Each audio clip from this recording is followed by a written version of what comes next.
Bon, bonjour à tous et merci à tous d'être présents aujourd'hui pour cette nouvelle édition du séminaire à la recherche de la performance qui est organisé par le laboratoire CEP. Aujourd'hui, on a choisi comme thème le comportement du sportif et pour ça, on va avoir 3 interventions de monsieur Alexis Ruffo. Donc en premier, on va commencer avec madame Christine Lescanf, qui est directrice de l'UFR à l'Université Paris-Descartes, qui va nous parler des profils émotionnels, conduite sportive à risque. Ensuite, c'est des présentations d'une vingtaine de minutes. À chaque fin de présentation, on aura une phase de questions-réponses. Et puis, la deuxième présentation va être sur la réalité virtuelle comme un outil pour l'optimisation de la performance, qui va nous être présenté par monsieur Benoît Bidot. Et enfin, Alexis Ruffo va intervenir sur les changements alimentaires des sportifs de haut niveau avec l'apport pratique des théories socio-cognitives du changement. Bien, merci beaucoup pour votre invitation. Ça fait longtemps que je n'étais pas venue à l'INSEP. Ça me rappelle des souvenirs. Et donc, je parlais des comportements des sportifs et des comportements qui... a priori, sont un peu antinomiques avec la performance, puisqu'il s'agit de comportements à risque et de ce qui peut les déterminer dans la personnalité, les émotions et les liens parentaux, en fait, et comment ça peut se concrétiser. Donc, cette thématique de recherche, je l'ai débutée il y a 20 ans, en fait, pratiquement. On a fait accompagné 4 doctorats sur cette thématique et fait pas mal de publications. Donc, je vais vous présenter les modèles théoriques qu'on a explorés dans nos recherches d'abord. Et puis, je terminerai par une des dernières études faites sur des sportifs, les conduites alimentaires, ça tombe bien, et l'alcool. Donc, comme ça permettra d'enchaîner avec les autres intervenants, notamment celui sur l'alimentation des sportifs.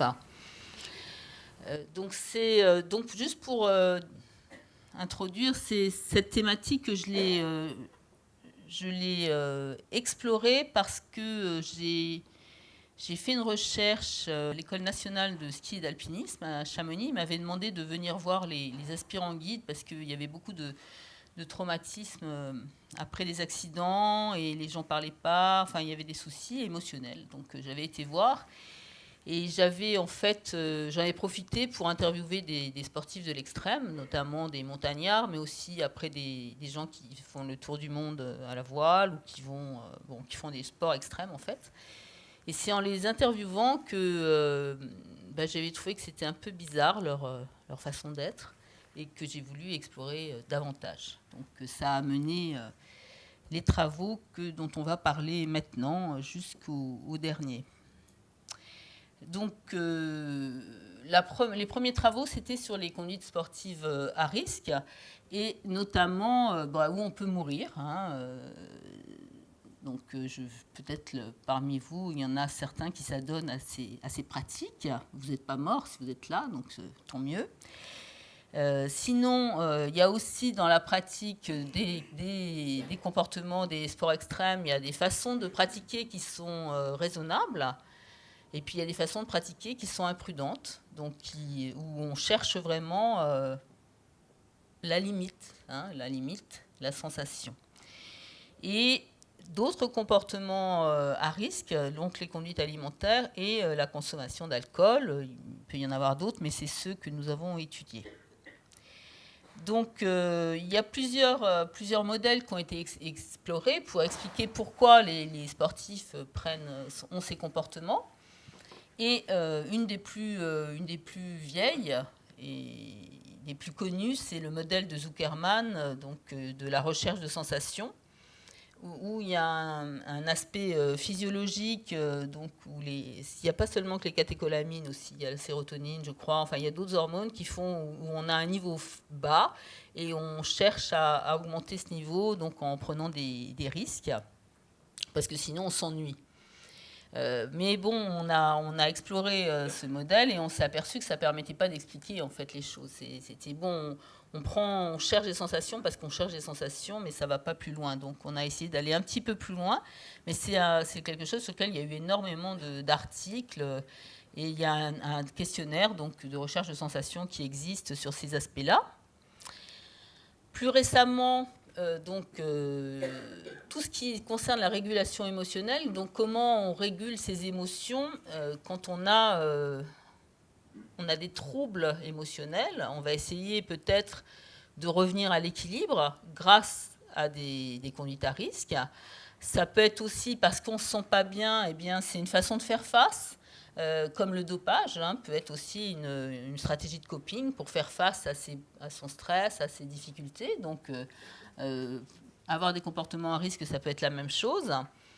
Et donc, c'est une façon, en fait, de compenser par le comportement les problèmes de régulation émotionnelle. Alors, sur ces aspects-là, un des modèles donc, sur lequel on a travaillé d'abord, c'est la théorie de l'autorégulation de Carver et Scheyer, dont on va parler tout de suite. Et les deux autres modèles, donc la contraphobie, donc c'est un très vieux modèle des années 40, mais qui est toujours intéressant et sur lequel en fait beaucoup d'autres modèles se sont construits. Et puis le dernier, l'alexithymie, sur lequel nous travaillons toujours. Donc l'autorégulation de Carver et Scheyer, donc c'est un modèle très intéressant qui est basé sur deux aspects. Quand on n'a pas atteint ses objectifs, on a eu un échec dans sa vie personnelle ou professionnelle, il y a deux façons de réagir. Soit on peut compenser, donc trouver une autre façon d'atteindre d'autres objectifs pour se sentir bien, parce qu'on a des affects négatifs, comme on a échoué et on n'a pas réussi à atteindre ses objectifs, ou alors on va fuir et on va nier en fait qu'on n'a pas réussi. Donc c'est une fuite de la conscience de soi, fuite qui peut s'opérer dans la drogue, dans la fête ou dans les conduites à risque autres, notamment dans les sports extrêmes.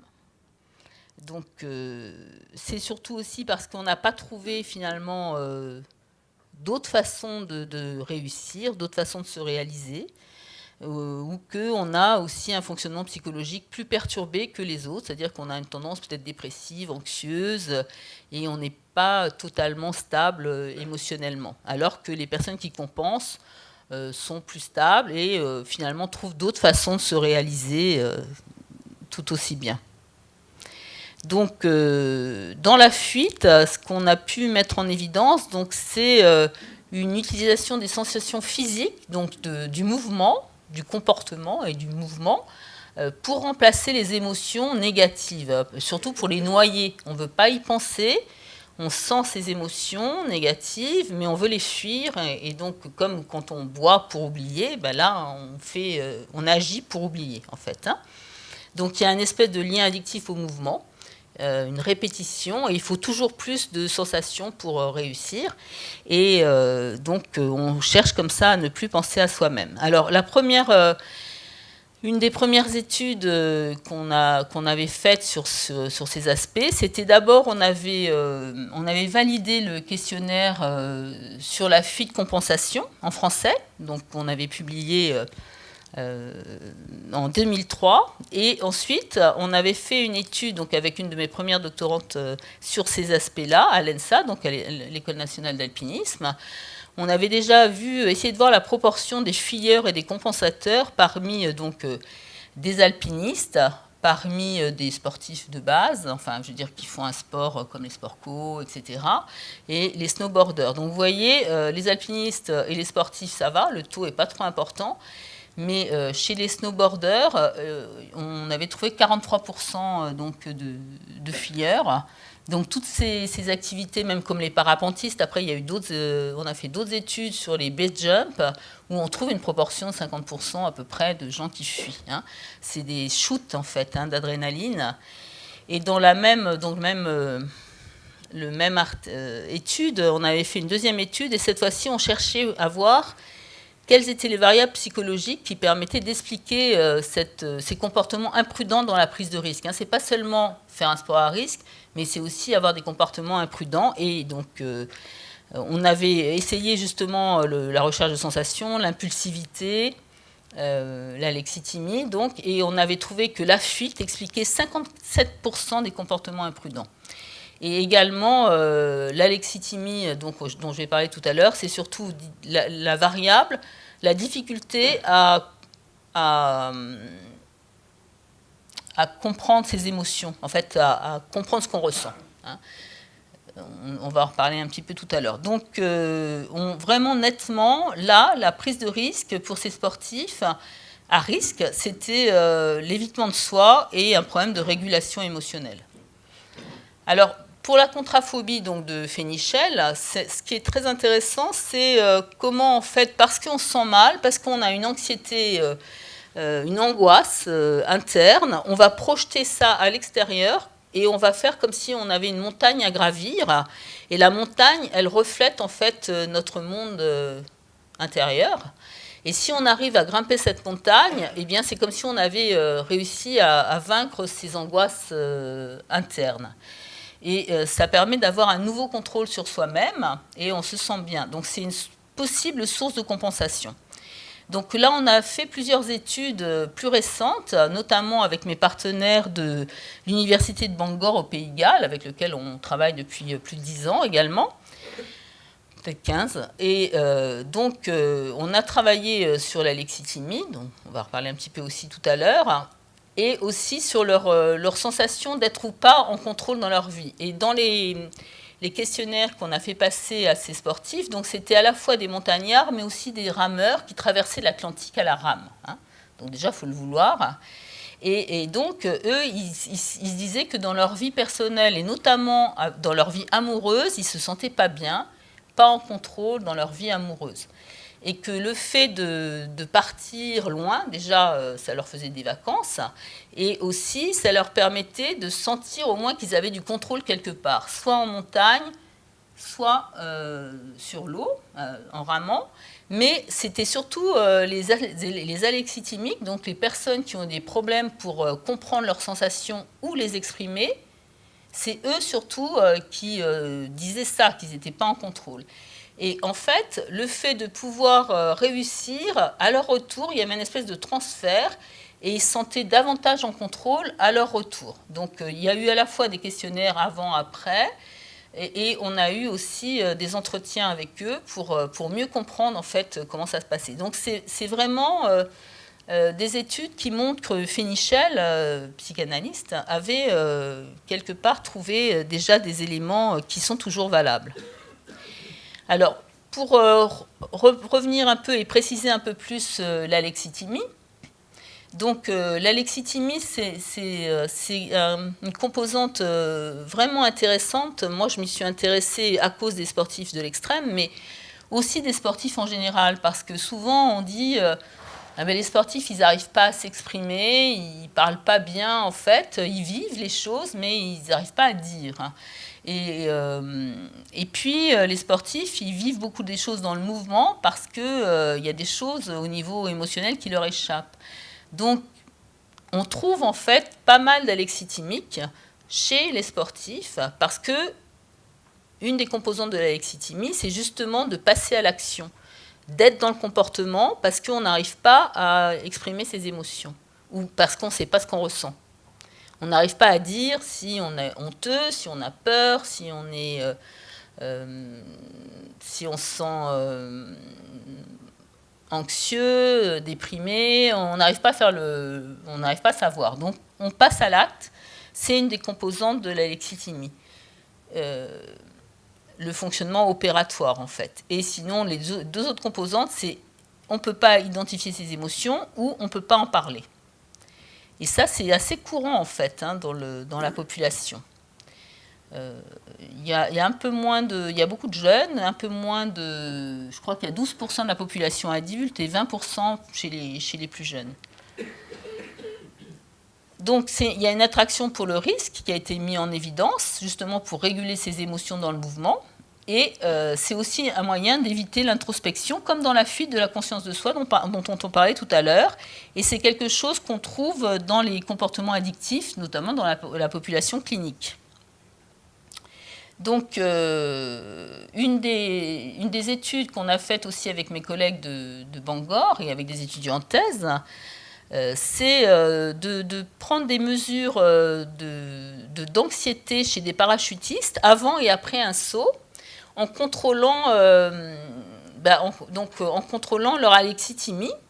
Et on s'est aperçu qu'effectivement, chez les alexithymiques, l'anxiété baissait après le saut. Il y avait des fluctuations très importantes, donc ça les soulageait de sauter en parachute, alors que les non-alexithymiques n'avaient pas cette fluctuation de leur niveau d'anxiété. Et ça, on a refait 2 fois cette étude pour être sûr que ce n'était pas un artefact. Donc, il y a une régulation émotionnelle et pour les alexithymiques qui ne savent pas nommer leur anxiété, ce qu'ils ressentent, c'est un malaise global. Un malaise global à laquelle ils ont envie d'échapper. Et le fait de risquer la mort, finalement, leur malaise, il disparaît. Et enfin, un des derniers modèles théoriques et sur lequel on va parler un petit peu parce que ça fait partie de l'étude que je vais vous présenter pour terminer, c'est l'attachement parental. Donc pourquoi on est alexithymique, pourquoi on a les troubles de la régulation émotionnelle? Eh bien, c'est parce qu'à la base, l'attachement avec donc le premier lien affectif avec la mère ou avec l'objet, enfin la personne qui s'occupe de vous de façon privilégiée, ne s'est pas fait correctement. Donc il peut y avoir un attachement anxiogène, c'est-à-dire que je parle de la mère, mais ça peut être une autre personne, et soit évitante, soit elle peut être très très aimante, possessive, et puis tout d'un coup rejetante, donc de façon un peu aléatoire.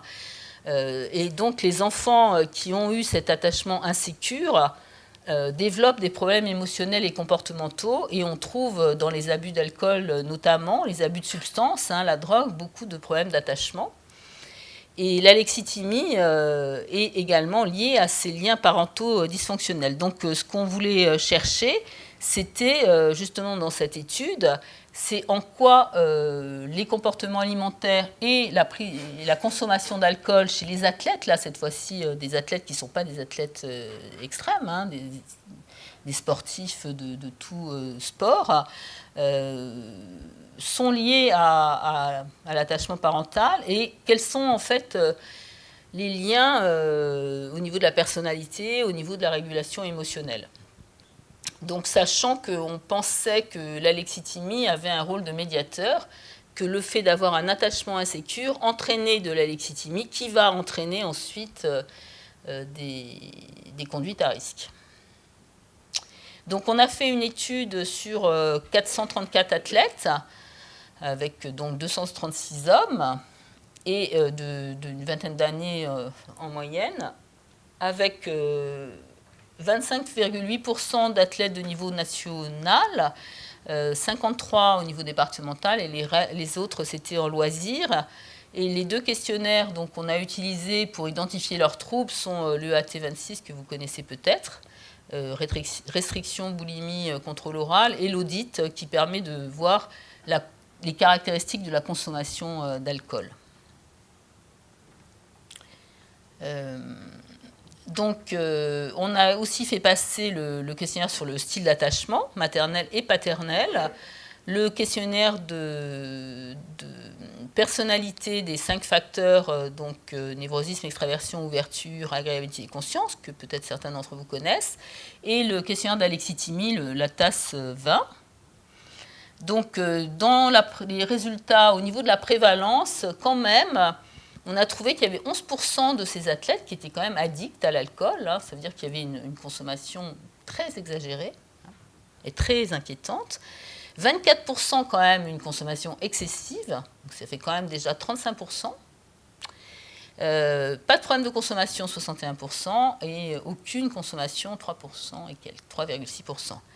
Désordre alimentaire, 8,29%, puisque ce n'étaient pas des sportifs donc de judo, enfin des sports qui méritent de perdre du poids, ou des sports artistiques, hein, c'était des sportifs tout venant, donc ce n'était pas leur problème.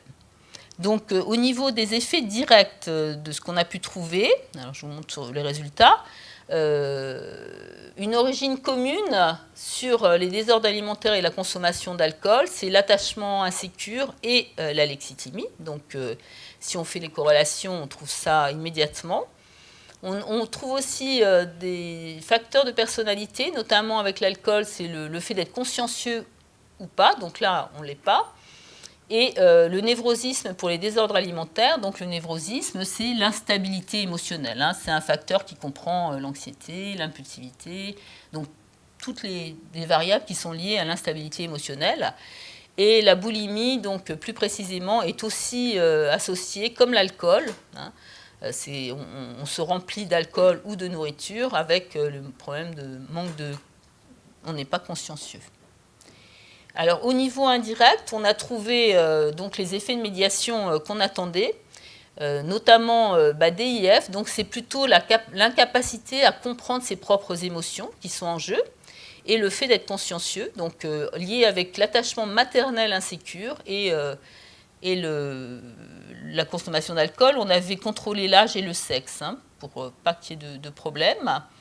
Avec la restriction, c'était plutôt le névrosisme et toujours l'alexithymie, à la fois DIF, donc incapacité à comprendre ses émotions, mais aussi à les exprimer. Et avec la boulimie, donc même chose. Donc l'alexithymie est bien un médiateur entre l'attachement maternel insécure et la consommation d'alcool. Le névrosisme est élevé, donc entre en jeu dans les troubles alimentaires, c'est un médiateur, et la conscience faible, et c'est un médiateur commun à la fois de la consommation d'alcool et de la boulimie. Donc on trouve, en fait, quand on regarde la littérature clinique sur la prise de toxiques de drogue, sur l'addiction, on trouve la même chose, en fait, une similarité. Et on trouve plusieurs pistes entre l'attachement insécure et les comportements à risque, entre la personnalité et l'alexithymie. Et donc, un trait de personnalité commun, c'est la faible conscience pour les athlètes. Donc, les premières relations parentales sont à la source de tous ces problèmes. Et ça entraîne donc ces difficultés émotionnelles et ces problèmes de conduite à risque. Donc, pour l'instant, il n'y a pas eu beaucoup d'études en fait sur les sportifs, la compétition, sur les sportifs de compétition. Je crois qu'il y a notre étude et puis une autre étude qui ont été faites. Ça serait intéressant de savoir parce que comme dans une forme légère d'autisme, en fait, ces athlètes pourraient aussi s'isoler de leurs émotions et en fait avoir une façon de pouvoir compenser dans l'activité sportive qui les rendrait en fait aussi plus performants parce qu'ils ont une forme d'être moins, de pouvoir se couper en fait de leurs émotions qui pourrait leur permettre aussi d'être plus performants. Donc ça serait intéressant à étudier. On sait aussi que le fait d'avoir eu des difficultés dans la vie peut permettre de conduire justement à des performances extraordinaires, une façon de compenser, de sublimer et d'être encore bien meilleur. Donc, c'est pas parce qu'on a ce handicap alexithymique ou de problème d'attachement qu'on ne peut pas faire de grandes choses. Et ça serait quand même assez intéressant à étudier, hein, parce que d'abord, ça permet de compenser beaucoup de choses, de renouer avec son estime de soi, de se réconcilier avec soi-même aussi, et peut-être de ne pas prendre de risques trop importants, mais de réussir beaucoup de choses. Voilà. Donc il faut continuer les études par rapport à ça, et je vous remercie de votre attention. Merci beaucoup, Madame Lescorff, pour cette présentation. Est-ce qu'il y a des questions dans la salle ? Peut-être une question, est-ce qu'il est intéressant d'être en contrôle sur soi pour faire une performance, ou est-ce qu'il est utile de rien contrôler du tout, d'aller peut-être au-delà de ses limites, imaginer voilà, cette notion de contrôle? Je ne sais pas si j'ai beaucoup parlé de contrôle, en fait. Non, mais c'est ce que j'ai retenu. Ben ouais, c'est ça le problème. Ouais. C'est ça le problème. Non, justement, quand on est alexithymique, on n'a pas le contrôle. Hein, mais, enfin, on n'a pas le contrôle. On veut échapper, en fait, à des choses qu'on ne comprend pas. Donc, on peut faire n'importe quoi aussi pour échapper. Ouais. Et ça, c'est pas terrible pour la performance, quoi. Ah, ça ne nous amène pas à la performance? Bah, ça peut... Ça dépend si vous commencez à faire n'importe quoi et à picoler tous les soirs, non. Si ça vous permet de devoir vraiment compenser et de vous faire mal, etc., oui, justement, c'est quelque chose qu'il faudrait explorer, ces deux aspects. D'accord, ouais, voilà. Ouais. Parce que, comme je le disais, dans les aspects cliniques, on trouve quand même dans tous les addicts, dans toutes les addictions, on trouve ces aspects-là, quoi. Donc il y a une forme, comme je parlais de la fuite compensation, il y a une forme au contraire qui pourrait permettre, comme on l'a déjà vu hein, dans plein chez des sportifs ou d'autres, hein, des personnes réussir justement leur vie parce qu'ils ont énormément donné pour échapper à ça et se reconstruire en fait. Oui, très bien. Et le phénomène de se couper de ses émotions, ça aussi, est-ce que l'émotion est bonne pour la performance? Alors, l'émotion, à un moment quand vous devez être performant, vous devez ignorer vos émotions. Mais pour pouvoir bien les mettre de côté, il faut bien les connaître aussi. Parce que le problème, c'est ce que j'ai vu beaucoup avec les guides de montagne, qui ne parlent jamais de leurs émotions. Enfin, ça a un peu changé, hein, mais la tradition, c'était je suis un homme, un vrai, et je ne parle pas de mes émotions. C'est qu'au moment où il y a un traumatisme, hein, où il y en a un qui meurt, même chez le PGHM, il y a un hélicoptère qui s'écrase, eh bien, l'afflux émotionnel qui était ignoré et réprimé est tellement massif qu'après, ils ne peuvent plus rien faire. Donc, ce qui est important, c'est d'apprivoiser ces émotions dès le départ et de les connaître dès le départ et de connaître son ingrédient émotionnel pour la performance dès le départ. Ça, vous avez dû le voir. Hein. Est-ce que j'ai besoin d'être en colère? Est-ce que j'ai besoin d'être anxieux? Est-ce que j'ai besoin d'être zen? Qu'est-ce qui est bien pour moi? Une fois qu'on a fait ça, on peut aller et on ne s'en occupe pas. Mais le problème, c'est que si on réprime tout et qu'on ne connaît rien, ça peut vous péter... Enfin, ça peut vous faire exploser le cerveau, quoi. Très bien, je serai attentif. C'est ça. Merci. Ouais, peut-être une question. Christine, merci beaucoup pour ta présentation. Tu parlais de la prévalence importante des fuyeurs, par exemple, chez les snowboarders. Est-ce que vous avez, dans vos travaux ou dans les travaux d'autres équipes, identifié un lien avec le niveau de compétition aussi? Est-ce que tu retrouves ces troubles dans des prévalences différentes quand tu t'intéresses à des sportifs de haut niveau? Et est-ce que, je ne sais pas, entre quelqu'un de très très haut niveau qui joue la médaille aux Jeux, est-ce que tu peux avoir des différences avec des sportifs qui préparent l'accès aux Jeux Olympiques? Enfin voilà, des questions un peu de cet ordre-là. Là, chez les snowboarders, c'était des loisirs, hein, donc des gens un peu inconséquents. Quand on arrive avec des gens de très haut niveau, on peut avoir les deux. Alors moi, je pense aux alpinistes chevronnés que j'ai pu voir et interviewer.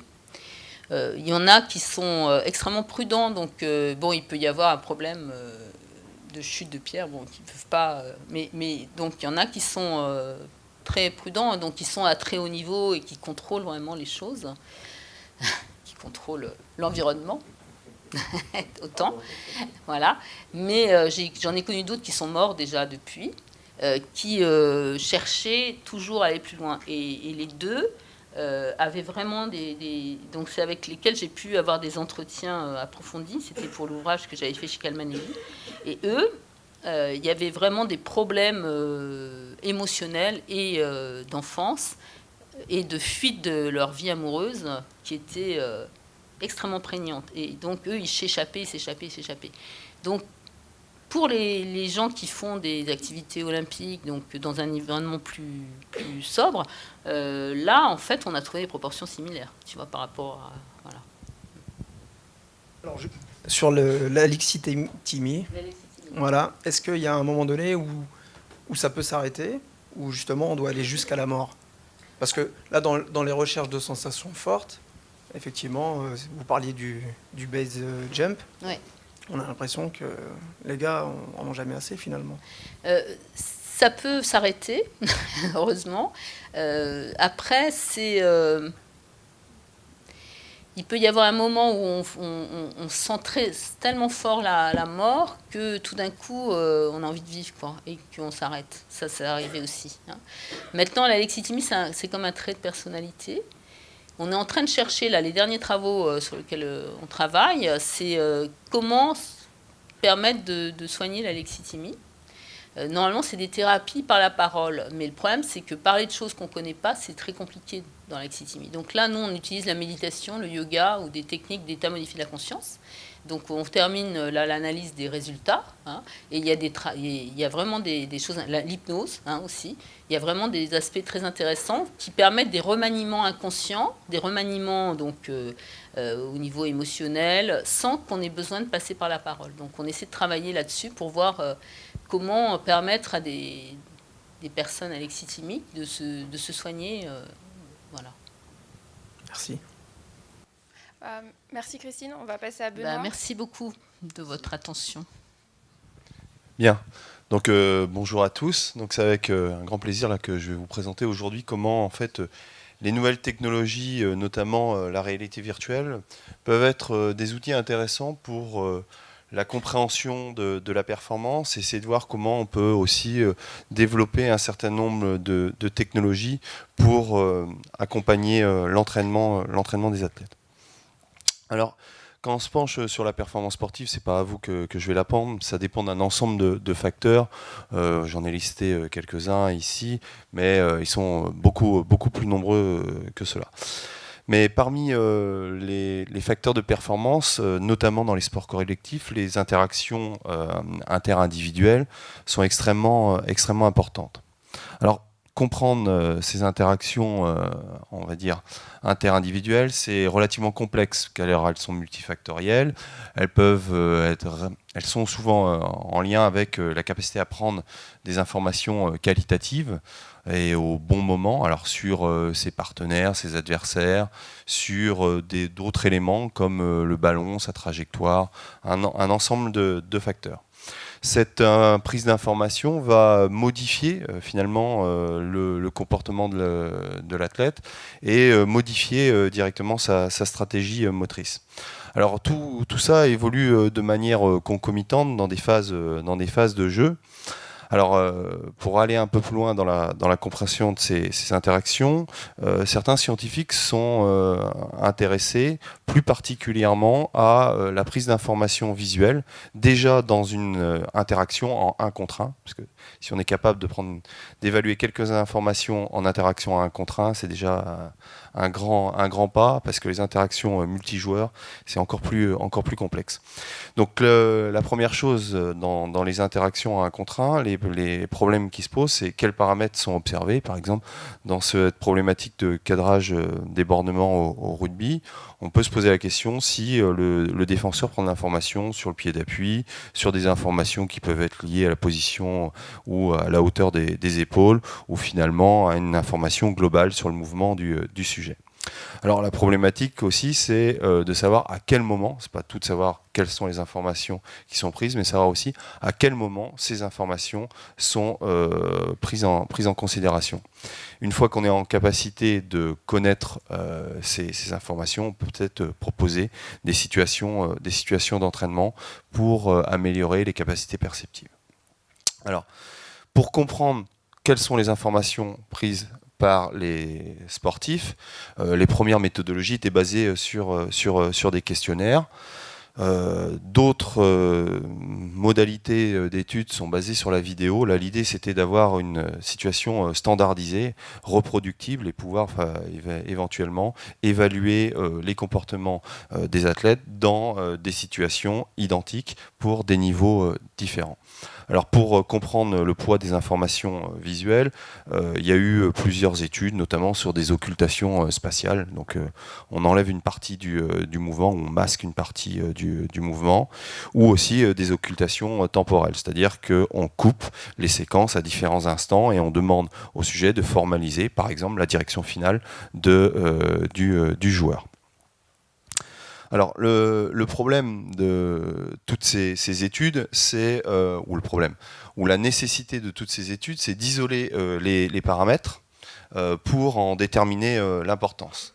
Alors, toutes les études qui ont été réalisées précédemment sont, vous avez vu une vidéo, c'est quand même une situation qui est complètement différente de celle qu'on vit sur le terrain, d'un point de vue des informations stéréoscopiques, d'un point de vue des informations, on va dire, qui ne sont pas forcément égocentrées, puisque c'est le point de vue d'une caméra qui est enregistrée, pas le point de vue du sujet. Alors l'idée là, c'est de se dire, finalement, est-ce qu'on ne peut pas avoir une situation complètement contrôlable, paramétrable, et finalement, on peut contrôler à distance c'est un des sportifs. Alors, pour pouvoir contrôler ce sportif, la réalité virtuelle nous permet aujourd'hui d'envisager l'étude, on va dire, des interactions d'une nouvelle manière. Alors la réalité virtuelle, c'est quoi? Ou plutôt, finalement, je ne vais plus dire c'est quoi. Il y a quelques années, je présentais l'intérêt de la réalité virtuelle parce que les études qu'on a réalisées au laboratoire, ça a commencé dans les années, début des années 2000. Alors là, effectivement, il fallait expliquer la réalité virtuelle. Aujourd'hui, vous savez tous ce que c'est et vous allez peut-être l'utiliser de plus en plus. Alors, avant, c'est ce que je dis, c'était compliqué, il fallait expliquer. Mais aujourd'hui, le développement de ces technologies de réalité virtuelle et bientôt de réalité augmentée vont nous permettre de contrôler ces humains de synthèse et contrôler des situations sportives pour étudier les comportements. Alors, pourquoi la réalité virtuelle a un certain nombre d'avantages? Tout d'abord parce qu'elle permet d'avoir, ce que je viens de dire tout à l'heure, des informations spatiales et temporelles qui sont réalistes et qui sont mises à jour en temps réel. Donc finalement, le point de vue que vous avez correspond au point de vue que vous pouvez avoir sur le terrain. C'est beaucoup plus réaliste qu'une situation vidéo qui est finalement figée et qui correspond uniquement au visuel de la caméra. L'avantage aussi de la réalité virtuelle pour le sport, c'est la capacité à enrichir les environnements et à envoyer des biofeedbacks au sujet immergé. Alors l'avantage, comme je l'ai dit, c'est de pouvoir contrôler, donc reproduire la situation pour différents niveaux de pratique et de pouvoir moduler certaines informations visuelles. Ici, on prend le cas du handball. On est capable de jouer le mouvement complet, tireur plus trajectoire de balle, ou alors uniquement le mouvement de tir, ou uniquement la trajectoire du ballon. Donc on peut décorréler et soumettre au sujet ces informations visuelles. Hop. Alors la réalité virtuelle, c'est extrêmement intéressant. Là, c'est juste une petite critique de ces technologies.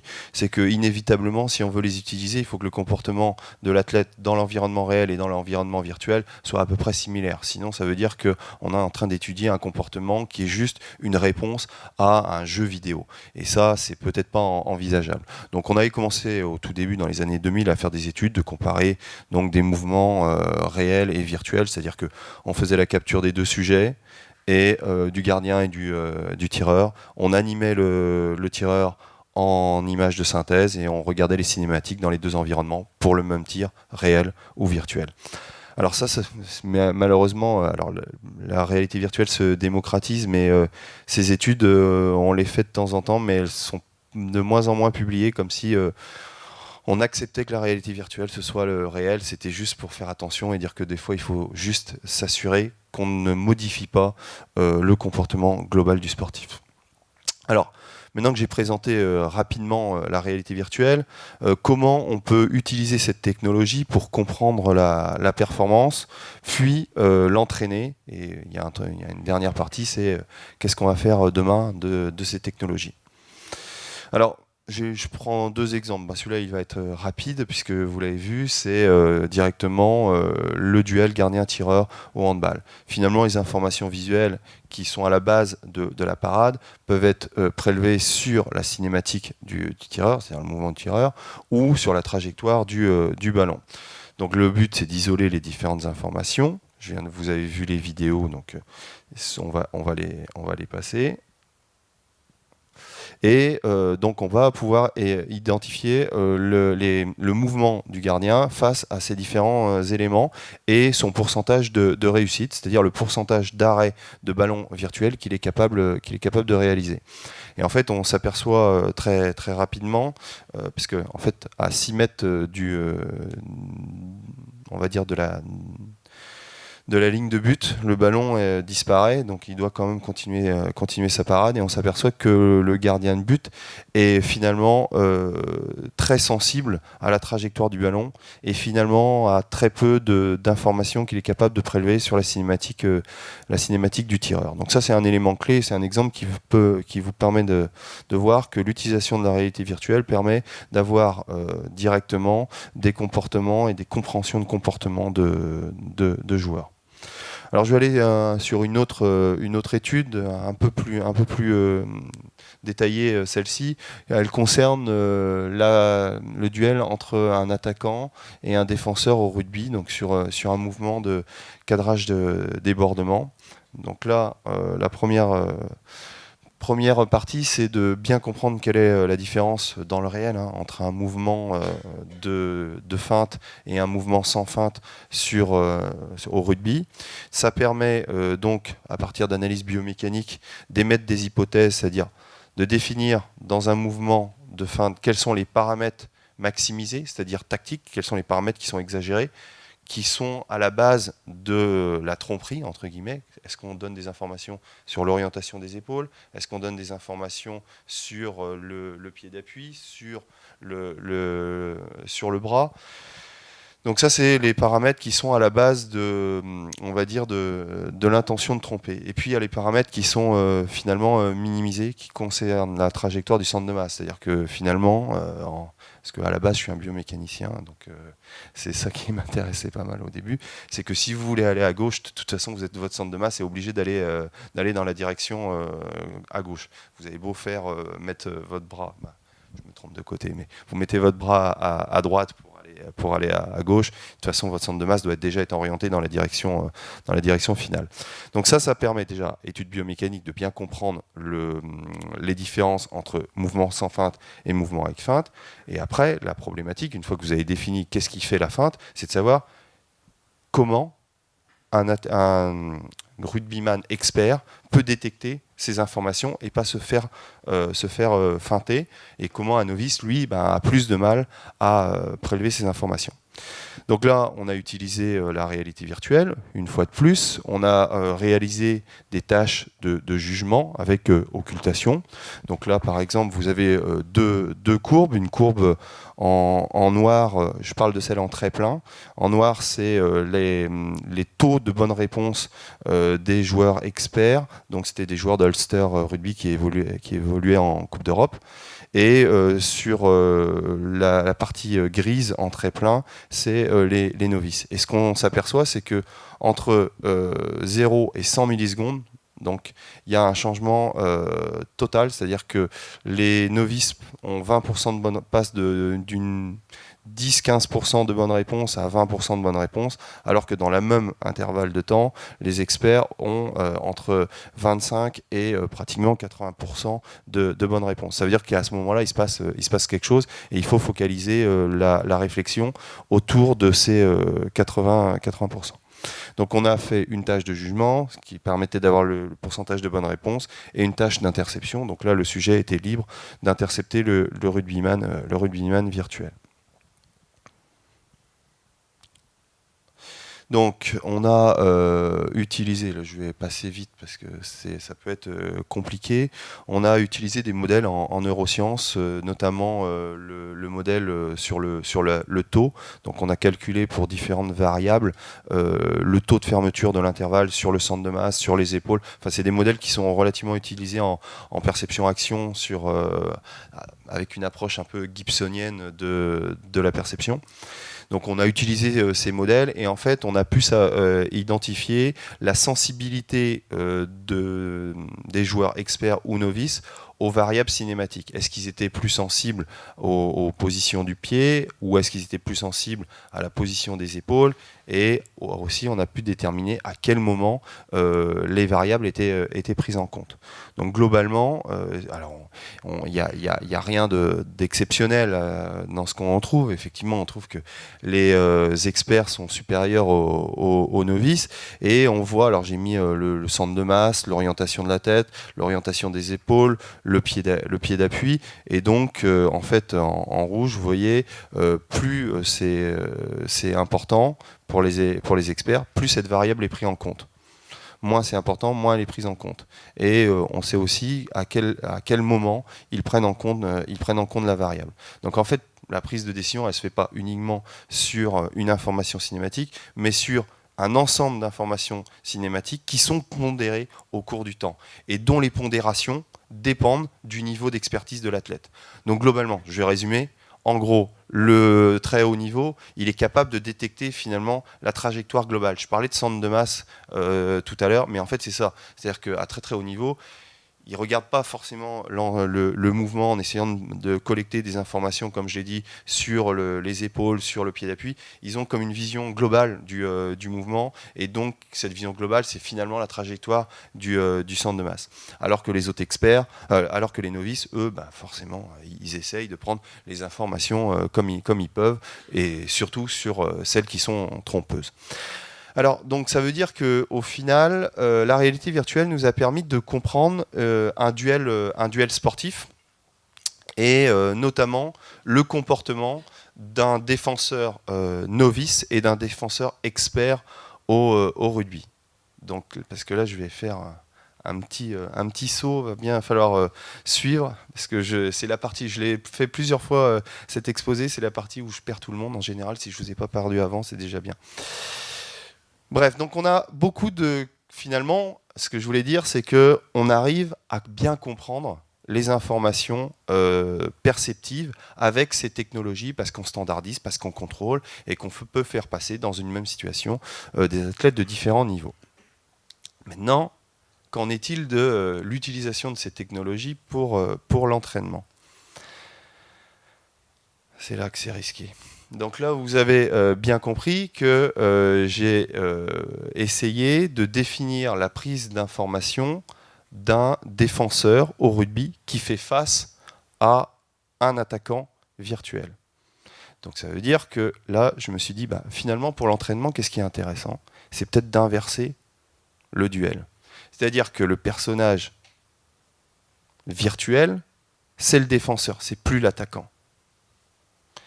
Et où est l'intérêt ? C'est que j'ai fait un modèle comportemental, je vous ai parlé de pondération, de temps de prise d'information, et donc finalement, le novice et l'expert ont des modalités de pondération des informations et des informations temporelles qui sont différentes. Donc, en fait, on a mis ça en équation, et ce qu'on a fait, c'est l'espèce de intelligence artificielle, au sens de, on a créé un avatar intelligent. C'est-à-dire que vous faites une feinte de corps, donc c'est ce qui se passe, vous essayez de faire une feinte de corps devant l'avatar, et en fonction du niveau de performance, vous le mettez novice ou très expert, et vous pouvez faire progresser de novice à expert. Et donc il ne va pas prendre les mêmes informations cinématiques. Alors comment ça se passe ? Vous récupérez le mouvement de l'attaquant. Derrière, vous calculez finalement les paramètres cinématiques de l'attaquant, les positions du pied, le calcul du centre de masse, l'orientation des épaules. Et puis, vous utilisez le fameux modèle en neurosciences pour évaluer le pourcentage de réorientation probable, c'est-à-dire est-ce qu'il va aller à droite, est-ce qu'il va aller à gauche, et pour essayer d'intercepter le sujet réel. Donc ça nous donne finalement, à chaque instant du temps, un pourcentage de réorientation probable du défenseur virtuel. Et donc, en fait, on envoie cette loi de contrôle du mouvement sur le défenseur virtuel. Et donc là, on a un niveau, c'est plus un jeu, mais là, on a vraiment le comportement qu'on a encodé directement d'athlètes de très très haut niveau. Alors, vous allez me dire, parce que je vais vous montrer la suite, l'image n'est pas très belle, parce que c'est une étude qui a maintenant 7-8 ans. Alors, vous allez me dire, mais pourquoi j'ai pas la belle étude, les belles technos ? Ça, ce sera à vous peut-être de me le dire. Donc globalement, bon voilà, le personnage en noir, en fait, je refais vite. Le personnage en noir, c'est un jeu de données, donc de mouvement. Et donc le personnage de synthèse, lui, sait pas. Donc il arrive à arrêter finalement le personnage noir, qui est juste un jeu de données qu'il ne connaît pas en avance. Pourquoi j'ai pas mis le personnage réel ? Mais en fait, c'est la limite de la réalité virtuelle là. C'est qu'aujourd'hui, pour pouvoir faire ce type de mouvement, ben, c'est compliqué, il faut de l'espace, il faut pouvoir courir. Alors que quand on se plaçait du côté du défenseur, c'était une défense qui était pratiquement sur un axe. Tandis que là, vous avez vraiment un déplacement en profondeur. Donc, pour l'instant, le modèle existe, c'est la technologie qui nous limite, et où ça va évoluer encore dans les prochaines années. Je ne sais pas si vous avez entendu parler d'HoloLens, mais c'est tout ce qui est réalité augmentée. Et je pense que là, effectivement, le personnage de synthèse, on pourra le mettre sur le système de réalité augmentée. Bref, donc voilà une possibilité d'entraînement. Mais la réalité virtuelle, ça c'est entraîner directement contre un adversaire. On peut aussi utiliser la réalité virtuelle pour entraîner des compétences spécifiques. Là, ça se développe de plus en plus, notamment, je sais que le Racing Rugby l'utilise aussi, c'est ce qu'on appelle le neurotracker. Bon, nous, on a refait un neurotracker à notre sauce à la maison pour entraîner la vision périphérique. Et on voit que le travail en réalité virtuelle paye sur cette compétence, puisque là, c'est Benoît Costil qui était au Stade Rennais Football Club, malheureusement, qui est parti. Et vous voyez qu'il y a une vraie augmentation significative au bout de plusieurs mois d'entraînement avec ces technologies. Alors ça, c'est une compétence. On peut aussi travailler sur les coordinations visio-motrices. Toujours, là, on a sur des gardiens de but, en travaillant dans l'espace de vision périphérique et en leur demandant une tâche associée d'interception d'objets. Et là aussi, on montre, mine de rien, des baisses de réponse en termes de réaction. Alors, bon, c'est des situations qui sont décorrélées. Pour aller un peu plus loin, là, aujourd'hui, ce qu'on fait, c'est qu'on intègre les données qui viennent de Prozone, Amisco, Foostat, enfin, tous les systèmes qui permettent de prélever de l'information sur le terrain.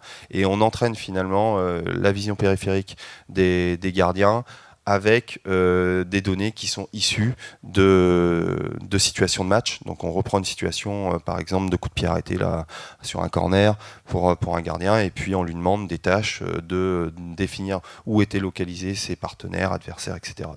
Donc il y a un vrai intérêt à utiliser cette technologie et d'aller progressivement vers des situations de terrain. Alors, en autre possibilité aussi, puisque ce que je voulais montrer, c'est que c'est pas uniquement dans l'interaction. Ça, c'est un petit clin d'œil pour pas dire que finalement l'utilisation de la réalité virtuelle, ça peut être que dans les duels. C'était l'introduction de mon exposé, mais ça peut servir aussi sous d'autres aspects. Notamment là, en fait, on regarde l'influence d'un lièvre ou sur la dépense énergétique. Lièvre ou modification de flux optique. C'est-à-dire qu'on peut décorréler le flux optique, faire défiler l'environnement plus vite que la vitesse à laquelle vous courez, ou finalement ralentir ce flux optique et regarder comment ça impacte votre économie de course. Donc il y a un ensemble de travaux aussi et des champs qui s'ouvrent dans cette thématique. Donc bon, je regarde. Bon, je dois être à peu près dans les temps. Aller plus loin. Alors, qu'est-ce qu'on fait maintenant ? Parce que finalement, au tout début, c'était des grands écrans, des gros investissements, plusieurs millions d'euros pour faire de la réalité virtuelle, pour avoir un cube qui bougeait. Et aujourd'hui, avec les casques, on va pouvoir le mettre en application dans de nombreuses activités. Qu'est-ce qui fait qu'on pourra aller plus loin dans les nouvelles technologies, mieux comprendre l'athlète ? Alors, excusez-moi, pour les psychologues, peut-être je suis un peu plus réducteur, parce que la prochaine approche, je sais qu'elle peut être critiquée, parce qu'elle est basée électroencéphalogramme. Donc forcément, voilà, je fais en sorte de minimiser un peu les choses. Mais bon, en fait, l'idée, parce qu'il y a ces problématiques-là, c'est d'essayer d'utiliser finalement, de coupler la réalité virtuelle avec des mesures EEG, notamment sur les problématiques de relâchement, de concentration, sur la modulation de l'onde alpha. Et donc là, en fait, on a des études avec l'INRIA sur ces caractéristiques-là, c'est-à-dire que là, on est dans une situation de tir virtuel, et on vient stresser l'athlète par différents éléments. Et l'athlète doit avoir une certaine modulation de l'onde alpha. Tant qu'il n'a pas cette modulation de l'onde alpha, il ne peut pas tirer, en fait. Et on ne peut pas déclencher le pistolet. Donc voilà, ça c'est un exemple de travail autour de l'utilisation de la réalité virtuelle et des nouvelles technologies.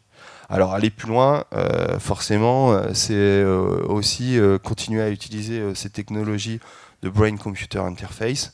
Donc là encore, Benoît Costil, vous allez dire, on l'a mis surtout à toutes les sauces, le pauvre garçon. Mais bon, c'est quand même un très très bon gardien. Donc voilà, on a fait des systèmes de Brain-Computer Interface qu'on a couplés au travail de vision périphérique. On a été en capacité de montrer que certains signaux de l'EEG étaient associés à une bonne prise de décision dans les environnements virtuels. C'est là le graphique. Alors c'est un peu plus compliqué avec l'EEG que sur les mesures biomécaniques classiques parce que c'est très très bruité. Dès que vous bougez l'œil, ça perturbe le signal. Donc vous n'avez pas une régression qui est aussi propre qu'on pourrait avoir sur certaines autres mesures. Mais ça c'est juste pour vous montrer comment on peut aller plus loin sur le couplage cerveau-machine pour finalement essayer d'entraîner une perception. Là en fait, ce qui devait c'est travailler sa vision centrale, être sur une vision centrale, et il y avait des informations qui passaient dans sa vision périphérique, et il devait faire des bons choix par rapport à ce qu'il avait en vision périphérique. Donc il avait une double tâche, et donc cette double tâche, elle se complexifiait en fonction des niveaux d'activation qui étaient mesurés par EEG.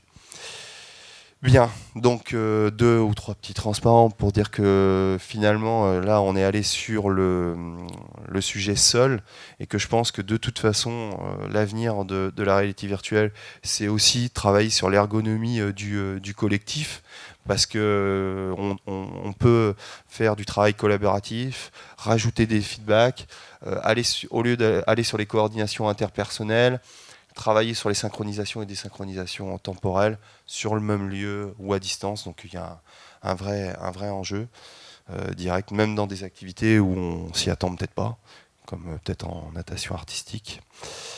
Bien, puis bon, il y a aussi dans le cadre du foot, par exemple, la capacité à passer de la troisième personne à la première personne. Aujourd'hui, il y a des modèles statistiques sur les diagrammes de Voronoi pour en fait essayer d'évaluer les bonnes ou mauvaises stratégies des équipes, et ces trucs-là de diagrammes de Voronoi, ça va continuer à augmenter du fait du big data, du fait qu'ils ont tous des GPS, qu'ils ont tous des trackers, et qu'à un moment donné, on a une masse d'informations, et donc le diagramme de Voronoi consiste en fait à essayer d'évaluer les bonnes stratégies et les rapprochements des joueurs entre eux et par rapport à leur adversaire. Sauf que chaque fois, les diagrammes de Voronoi, ça n'a aucun sens pour un sportif en disant regarde, ça bouge comme ça. Et l'intérêt de la réalité virtuelle, c'est de le replacer à la première personne et essayer de lui faire comprendre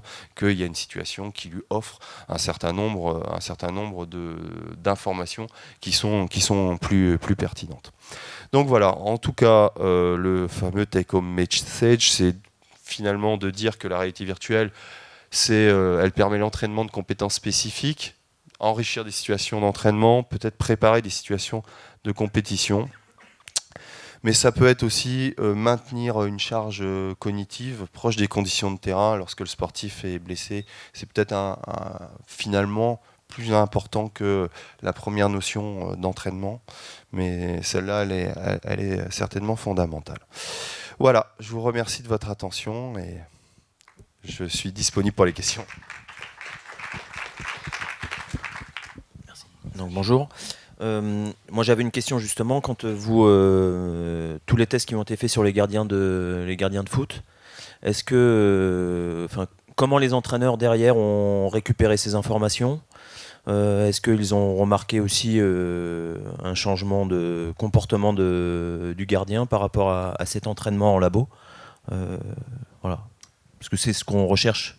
Alors, oui, pour être très honnête, c'est un projet qui a démarré il y a de nombreuses années là, avec le Stade Rennais, et finalement, c'est l'entraîneur. Parce qu'on pourrait penser que c'est de la recherche purement décorrélée du terrain.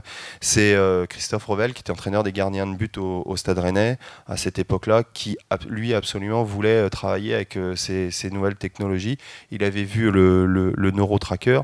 Donc en fait, on a essayé de développer autour de la performance et autour de cette volonté de transférer sur le terrain ces éléments-là.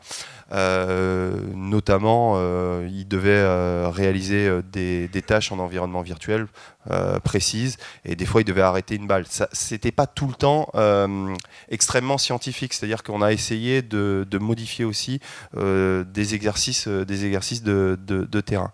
Et en fait, bon, on a noté une évolution, mais c'est comme tout de vous dire s'il y a eu grâce à ça, il y a eu un gap énorme, je ne peux pas vous le dire. C'est un petit peu comme sur une performance globale, quand il y a les aspects de musculation, sont des fois difficiles à prendre en considération. Pourtant, aujourd'hui, personne ne nie de leur intérêt sur la performance. On s'est heurté parce qu'il y a à cette question-là, et dans tous les centres d'évaluation de performance, quand on travaille sur des athlètes, il faut être en capacité de montrer qu'il y a un transfert sur le terrain, sinon ça ne sert pas à grand chose. Et ce transfert sur le terrain, c'est pas tout le temps facile de le mettre en évidence. Donc on a essayé des choses que j'ai pas présentées là, qui sont pas du tout scientifiques, ou dans lesquelles il performait. Mais après il y avait un deuxième élément. Alors certains gardiens avaient des réticences avec ces technologies, et puis il y avait certains gardiens, notamment Benoît Costil, qui étaient friands de cette technologie. Et en fait, l'appétence pour cette technologie faisait qu'il l'utilisait, et qu'à la fin finalement, alors je devrais pas le dire comme ça, mais des fois il peut y avoir une auto-persuasion autour de ces technos que ça lui apporte, quoi. Donc non, voilà, on a essayé de faire un transfert, c'est sûr. Merci pour la présentation, Benoît. J'avais juste une petite question sur la réalité virtuelle, où ici, dans le cadre de la conversion vers l'aspect pratique, on travaille sur la vision.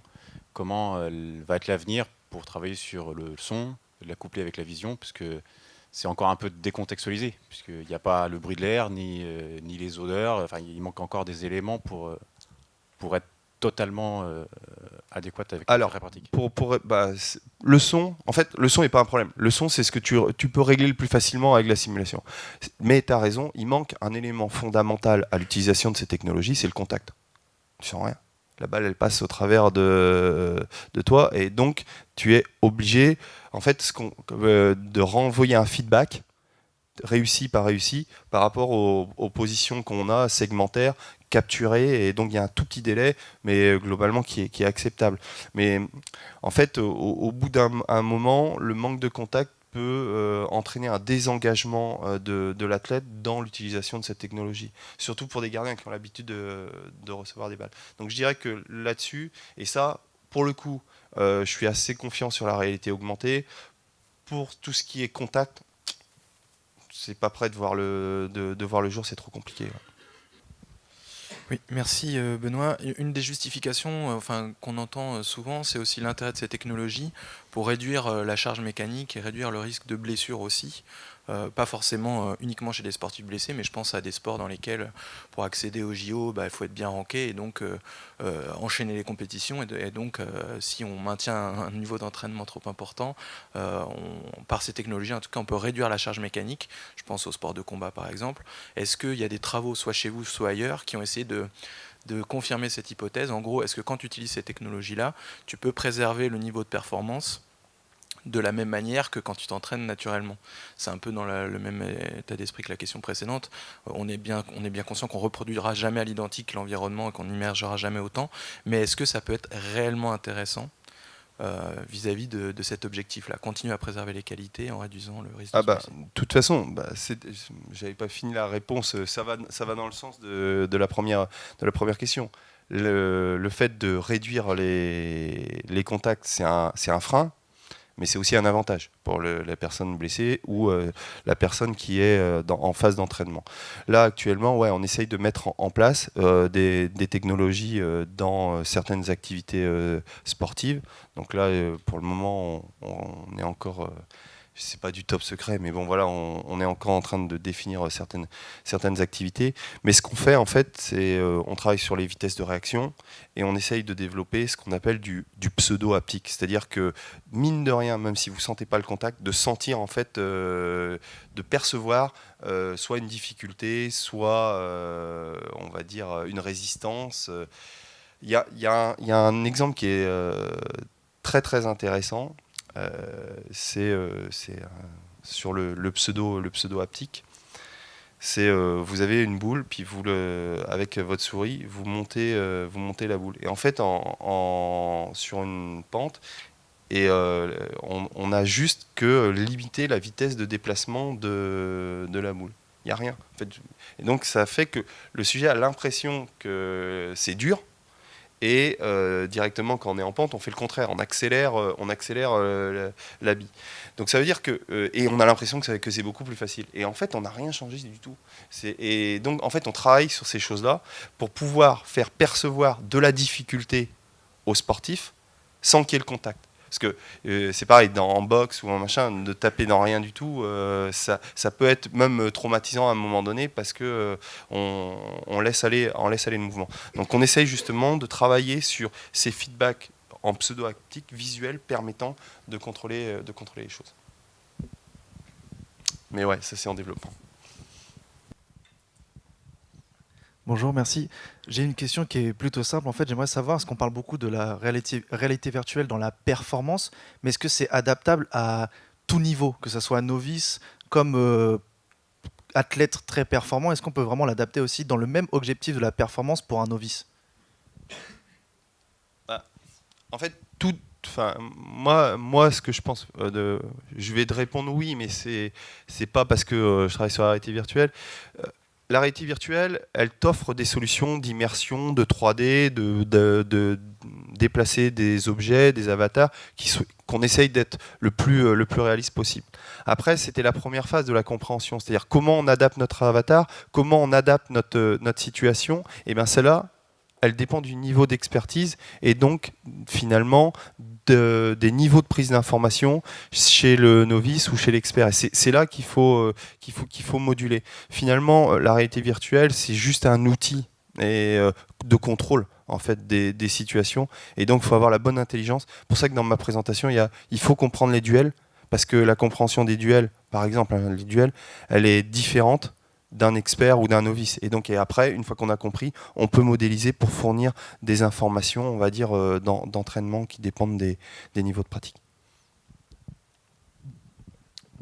J'ai une petite question qui tourne, je pense, autour du sujet. Sur la mise en situation, notamment sur le rugby, il y a quand même une dénaturation importante du geste sportif sur les équilibres, sur les vidéos qu'on a pu voir.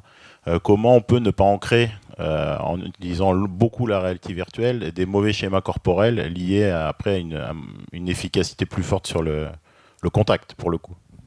Ah, mais vous avez tout à fait raison. L'utilisation de la réalité virtuelle, pour moi, ça ne peut pas se substituer à la pratique. Ce qui compte, c'est qu'on va être quand même le terrain.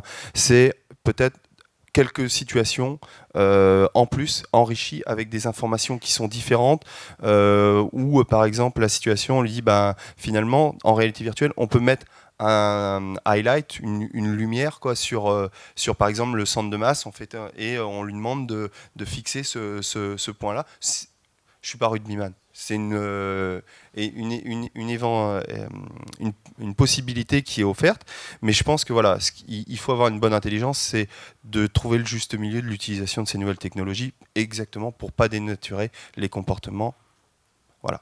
Et comment vous, en complément, comment vous faites varier les pressions temporelles ou les mises en situation, la situation présentée avec un porteur de ballon en rugby? Est-ce qu'il y a la phase aussi de réception de balle qui précède la lecture défensive? Est-ce qu'on peut, dans les schémas que vous pouvez proposer, monter des défenses collectives? Parce que la défense 1 contre 1 dans le rugby moderne, elle est assez rare. On a plutôt des défenses glissées, inversées, des formes de défense complexes. Et c'est un aspect de la lecture de l'adversaire, mais c'est pas la réalité de la haute performance. Non, mais vous avez encore une fois raison. La seule chose, c'est qu'on a fait un choix de se mettre dans cette situation pour standardiser, pour essayer de voir juste sur ce contexte-là. Après, on était conscient de tout ce que vous avez précisé, mais encore une fois, à l'époque, on n'était pas en capacité, et je pense que très peu de personnes étaient en capacité, de capturer un ensemble de joueurs dans la même situation de jeu. Parce que pour animer un personnage de synthèse, on doit faire des captures de mouvement sur des joueurs de niveaux différents. C'est-à-dire qu'on ne l'a pas sur étagère, on est obligé de passer sur la phase capture de mouvement. Et capturer toute cette action de jeu, comme vous la décrivez, c'était extrêmement complexe, et pour avoir aussi accès à la qualité des informations cinématiques. Donc en fait, on s'est centré sur un joueur.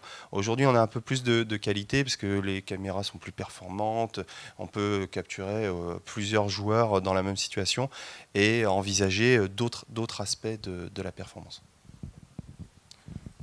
Une deuxième question, excuse-moi. Est-ce que donc, vous avez fait de l'alimentation de l'avatar pour qu'il soit de plus en plus performant, si j'ai bien compris, en capturant le mouvement de l'attaquant?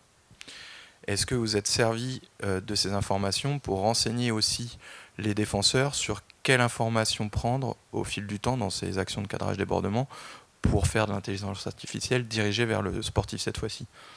Est-ce que c'est des idées que vous auriez ou sous quelle forme aussi il faudrait renseigner le défenseur pour qu'il progresse ou regarder? Tu disais que l'expert il perçoit le mouvement, mais à un moment donné il faut bien qu'il perçoive l'information. En fait, je ne sais pas si ma question est claire. Mais... Si, c'est clair, mais ça correspond à la notion de biofeedback. C'est-à-dire comment, une fois qu'on a défini sur quelle prise d'information, sur quelle information se basait le joueur, comment on peut mettre en évidence cette information dans le mouvement. Donc on a fait ça. C'est pour ça que quand je vous disais, bon, le mouvement global, il était pris en compte, on a essayé de mettre un spot lumineux sur le personnage de synthèse. Les résultats pour le moment sur cet élément-là sont pas concluants. Par contre, effectivement, l'idée, me paraît fondamentale, c'est justement d'utiliser la réalité virtuelle pour enrichir les situations, en fait.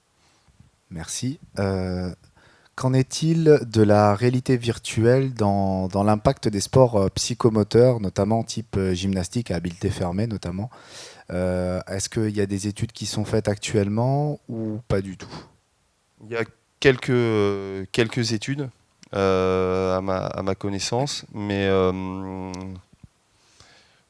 c'est pas extrêmement important parce que bon, la difficulté par rapport à tout ce que je vous ai montré, c'est qu'il faut une architecture pour pouvoir réaliser ce type d'études qui passe de la capture de mouvement simple à l'animation d'un personnage de synthèse, à la construction d'un monde virtuel et à la mise tout ça en œuvre pour réaliser une situation qu'on va dire écologique.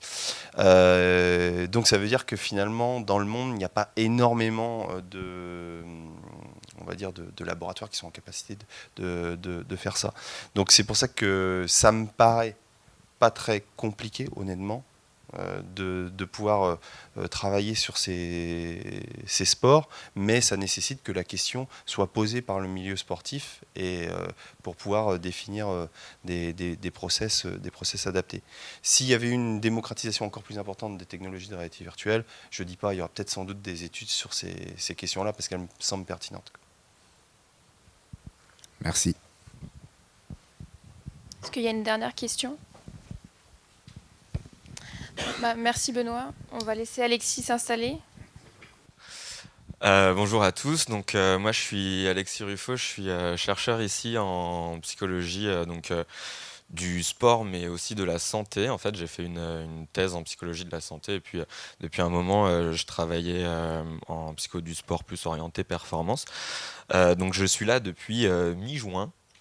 pour information. Et aujourd'hui, je vais vous parler en fait des changements alimentaires des sportifs de haut niveau, surtout en termes d'accompagnement scientifique à la performance, notamment en utilisant des théories socio-cognitives qui sont appliquées dans les comportements de santé comme l'arrêt du tabac, la pratique des activités physiques, mais ici en les appliquant aux changements alimentaires en termes d'alimentation, de nutrition du sportif.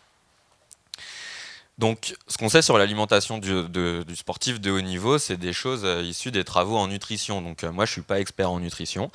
Tout ça, c'est la partie de F. Thiollier. Donc, ici, je vous ai mis un petit peu la diapo qu'elle présente tout le temps quand elle parle des bénéfices ou des risques liés à une bonne ou une mauvaise, ou un bon ou un mauvais suivi des recommandations en termes d'alimentation du sportif. Donc, on sait que ça a un impact sur l'effort produit, la récupération, le sommeil, la fatigue, la santé physique, les blessures, les fonctions cognitives, le métabolisme, etc.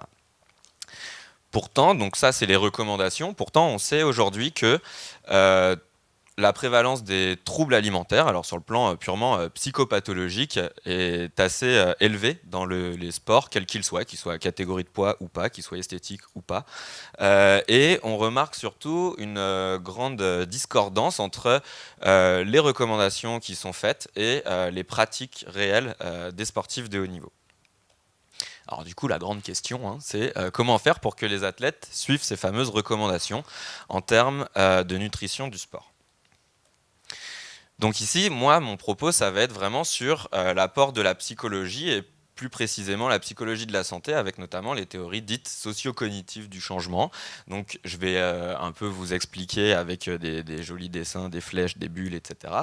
Mais ce qu'il faut savoir, c'est que l'initiation d'un changement, l'initiation d'un nouveau comportement de santé, en fait, ça nécessite de mobiliser des ressources motivationnelles, c'est-à-dire pourquoi est-ce que je devrais faire ce comportement, pourquoi est-ce que je devrais suivre les recommandations, mais aussi des ressources plus volitives. Alors volitive, c'est lié à la volonté, c'est-à-dire les intentions de changement. Par exemple, ok, demain je m'y mets. Donc ici, ce que je vais vous présenter, c'est les différents modèles théoriques. Alors il y a des modèles qui sont des modèles en stade de changement, qui sont assez connus, où en gros on va évoluer d'absence de motivation vers la création, enfin un début de motivation, puis la création d'une intention, et puis petit à petit on engage le nouveau comportement, et comment est-ce qu'on fait pour le maintenir. Donc ça c'est des modèles en stade de changement, qui permettent un peu de diagnostiquer où en est l'athlète, où en est le patient.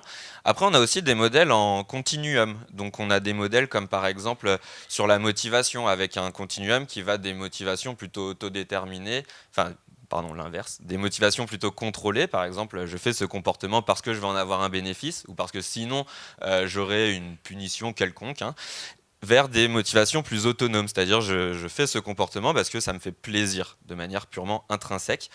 Et puis, il y a aussi d'autres modèles, toujours sur des processus de changement, donc sur des continuums, où en fait on va étudier quels sont les prédicteurs de la création d'une intention, et du coup on va postuler ici que l'intention de changer va forcément amener à l'initiation d'un nouveau comportement. Sauf que pas forcément, donc du coup il y a des auteurs qui sont intéressés à créer des modèles plus dits intégratifs, où on va combiner plusieurs modèles, donc où ici on va par exemple considérer qu'il y a besoin de motivation plutôt autonome pour avoir un impact sur les croyances liées au changement, puis les intentions de changement, mais pour passer des intentions de changement au réel comportement, eh bien, on va avoir besoin de tout un tas d'autres petites stratégies à mettre en place, par exemple planifier son action, c'est-à-dire faire un planning de tout ce qu'on doit faire pour vraiment adopter ce nouveau comportement. Dans le cas des comportements alimentaires, pour le sportif de haut niveau, ça va être par exemple, si j'ai pas mangé ce matin,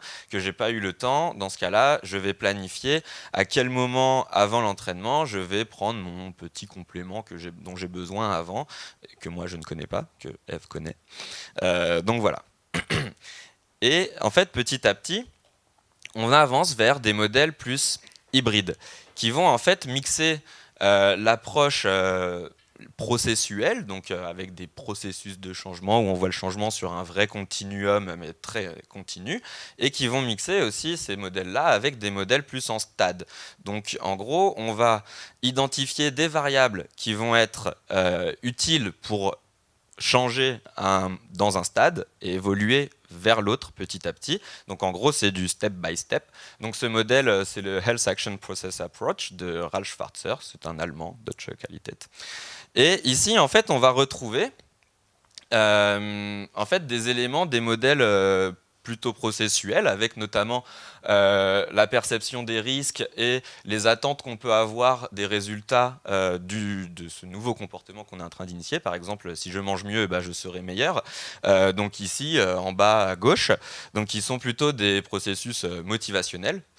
Et aussi l'auto-efficacité, qui va être la croyance en fait, qu'on a d'être performant dans l'application de ce nouveau comportement, et qui va se décliner dans les différents stades. Par exemple, au tout début, quand on n'a pas encore formé une intention de changement, on va avoir besoin de se sentir efficace pour initier ce nouveau comportement, donc pour tester, faire des petits ajustements. Ensuite, on va avoir besoin de se sentir efficace dans la création d'une habitude, donc d'une routine en fait dans notre quotidien. Et puis après, on va avoir besoin de se sentir efficace dans notre capacité à réinitier ce nouveau comportement si jamais il y a eu une période, par exemple j'ai été blessé, j'ai arrêté de suivre les recommandations en termes de nutrition du sport, eh bien comment est-ce que je vais me sentir efficace, ou comment est-ce que je vais faire pour me sentir efficace pour reprendre cette nouvelle habitude. Après, on retrouve en fait les intentions de changement et puis la planification de l'action. Alors le coping planning, c'est en fait c'est de la planification, mais face à des différentes barrières qu'on peut avoir dans l'adoption d'un comportement. Par exemple, le manque de temps, par exemple la survenue d'une blessure ou des problèmes purement organisationnels. Par exemple, le matin, si au self de l'INSEP, il n'y a pas tous les apports dont j'ai besoin, eh bien comment est-ce que je vais faire? Comment est-ce que je vais planifier les apports supplémentaires dont j'aurai besoin? Alors, ça paraît un petit peu flou et vague. Donc, je vous ai montré un petit peu comment est-ce qu'on mesure ces différents concepts. Donc, quand on mesure la perception des risques, en fait, on va demander au sportif, en fait, si lui, personnellement, il s'identifie comme un individu à risque. Alors ici, on a identifié deux grands facteurs, la performance et la blessure. Donc, est-ce que je suis à risque de me blesser plus que les autres qui sont dans le groupe, ou est-ce que je suis à risque de moins bien performer plus que les autres qui sont dans le groupe? Ensuite, quand on s'intéresse à la mesure des attentes sur les effets de l'initiation de ce nouveau comportement, on va en fait s'intéresser aux effets qu'il pourrait y avoir. Donc, est-ce que je pense, moi, personnellement, que j'aurai de meilleures performances ou que j'aurai moins de chances de me blesser, par exemple, si je suis ces recommandations? Ensuite, l'auto-efficacité, comme je vous le disais, c'est la croyance de se sentir efficace dans quelque chose. Donc ici, on va le décliner sur la croyance de se sentir capable de suivre les recommandations, et puis on va décliner sur différentes temporalités, donc court terme, moyen terme, long terme. Pour tout ce qui est maintien, la perception qu'on a de notre capacité à maintenir ce nouveau comportement qu'on aurait déjà initié, c'est pareil, on va essayer de voir si finalement les athlètes se sentent capables de poursuivre l'adoption de ce comportement dans des circonstances qui pourraient être à risque d'arrêter de suivre ces recommandations. Donc par exemple d'être blessé, que les autres du groupe ne suivent pas finalement les recommandations, ou que d'un coup j'ai envie, puisque c'est mercredi, d'aller manger les frites et de manger que les frites, même si j'ai entraînement après. Donc voilà, ce genre de choses, on va essayer de voir, ce genre de barrière en fait à l'adoption du comportement, on va essayer de voir si l'athlète se sent capable de les surmonter, entre guillemets. Et ensuite, pour la croyance en sa capacité à reprendre le comportement une fois qu'on l'aurait arrêté, eh bien, en fait, on va demander à l'athlète s'il se sent capable de continuer, même si il a arrêté de temps en temps. Par exemple, si je suis les recommandations toute la semaine, mais que le week-end je fais un break, est-ce que je suis capable le lundi matin de recontinuer à suivre les recommandations, ou s'il y a eu des breaks un peu plus longs, ou voilà.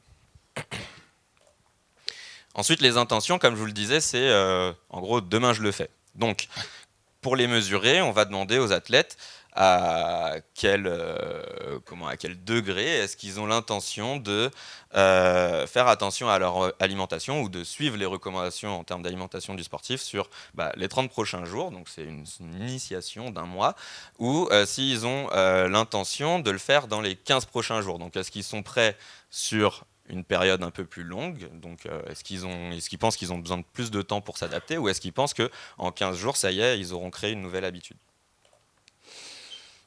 Et enfin, pour la planification, on va leur demander s'ils ont déjà l'habitude en fait, de créer des plans détaillés de comment faire pour suivre ces recommandations.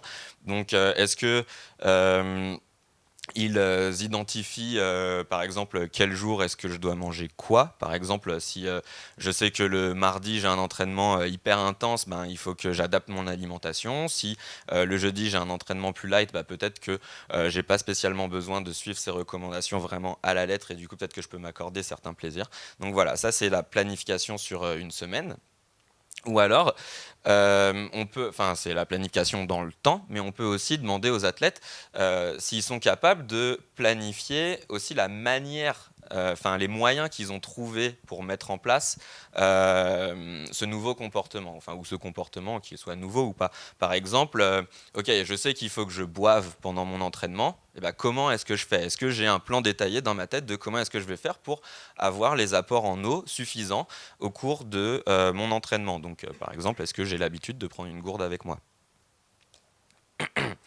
Et pour ce qui s'appelle donc, la planification de l'action en réponse à des barrières, pour faire face à des difficultés, on va demander en fait de la même manière que pour l'auto-efficacité de maintien, en fait on va demander aux athlètes s'ils ont un plan détaillé pour faire face aux différentes difficultés qu'on a identifiées, donc que les autres sportifs ne suivent pas les recommandations, que après une blessure, est-ce qu'ils ont un plan détaillé pour re-suivre les recommandations si jamais ils les ont arrêtées après une blessure, etc.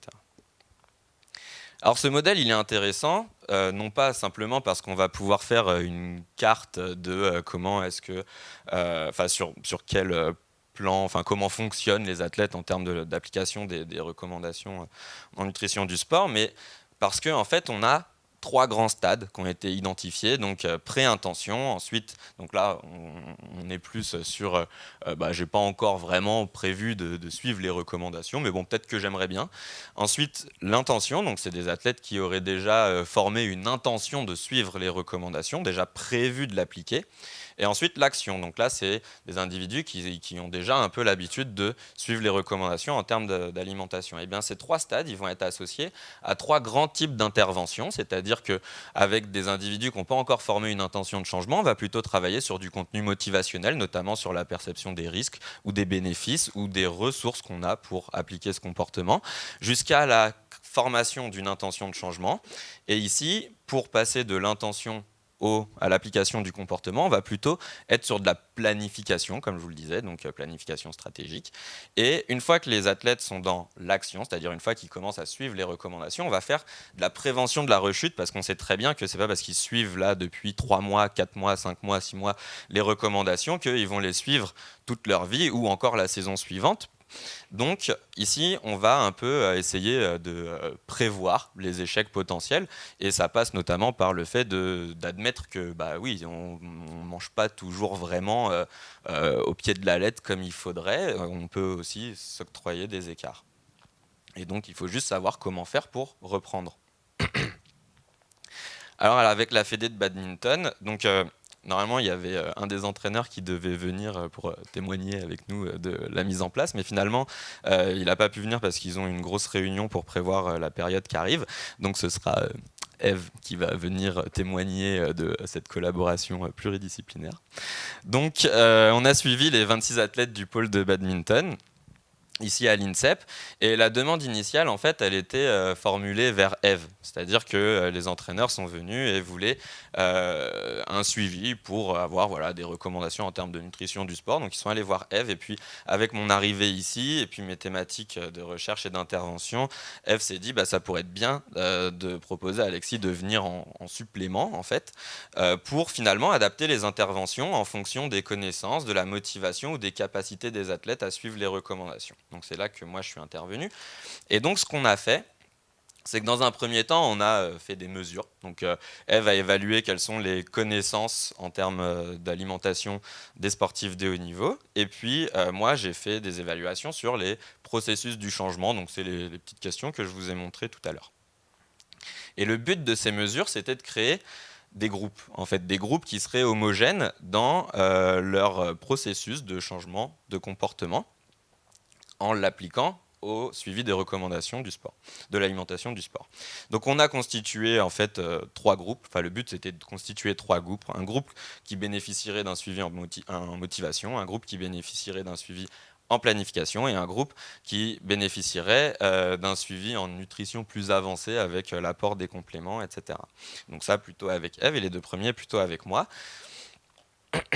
Alors juste pour vous montrer, là c'est les scores en fait que ça m'a donné, les mesures avec les athlètes et puis avec un code couleur qui va du vert au rouge, hein, forcément. J'ai pu identifier un petit peu des profils d'athlètes et vous allez voir c'est assez explicite finalement. Donc ce que je regardais c'était déjà s'ils ont l'habitude, enfin s'ils estiment qu'ils ont l'habitude déjà de suivre ces recommandations ou pas. Si ils s'identifient comme des individus à risque de se blesser ou d'être moins performants, s'ils ont perçu les bénéfices de l'alimentation du sport, s'ils se sentent efficaces de manière générale à appliquer les recommandations, s'ils ont l'intention de les appliquer et s'ils sont déjà dans la planification de l'application de ces recommandations. Donc, pour identifier quelqu'un et le classer en gros dans le groupe motivation, je regardais surtout si les individus n'avaient pas avaient des moindres scores dans la perception des bénéfices de l'alimentation, ou s'il n'y avait pas du tout d'intention de changement, si vraiment ils étaient dans le rouge ou dans le orange sur les intentions. Pour la planification, je regardais déjà s'il y avait en gros des intentions de changement qui étaient correctes. Si il y avait une habitude qui était déjà formée ou pas, en gros, parce que si l'athlète il a l'intention de changer et puis qu'il applique déjà le comportement, il ne sera pas dans ce groupe planification. Du coup, je regardais après plus précisément si l'athlète a déjà l'habitude de planifier ses apports alimentaires ou pas. Donc ça, c'était, et donc s'il n'avait pas trop l'habitude de le faire, il allait dans ce groupe planification. Mais ici, ils avaient besoin d'avoir quand même formé une intention de changement pour que l'intervention soit la plus efficace avec eux. Et ensuite, les autres, c'est ceux qui font déjà un peu tout bien, donc voilà, où c'est un peu vert partout. Alors, vous voyez quand même, les athlètes s'identifient quand même de manière générale à risque de se blesser ou de moins bien performer. Donc, en fait, c'est un critère que finalement, j'ai pas trop regardé dans la création des groupes. Alors juste pour expliciter un peu le contenu de l'intervention que je vais faire avec les athlètes, mais qu'on a déjà un petit peu entamé, c'est que pour la motivation, en fait, ce que je vais faire, c'est que je vais utiliser ce qu'on utilise un petit peu à l'hôpital en psycho de la santé, c'est que je vais prendre 2 patients experts, donc en gros 2 athlètes qui suivent très bien les recommandations en termes d'alimentation du sport, donc ils sont dans le groupe. Et ils vont venir pour expliquer un petit peu, ou en tout cas témoigner de leur expérience avec les individus qui n'ont pas encore formé cette intention de changement. L'idée, c'est de travailler un petit peu sur leur capacité à s'identifier au message qui va être divulgué.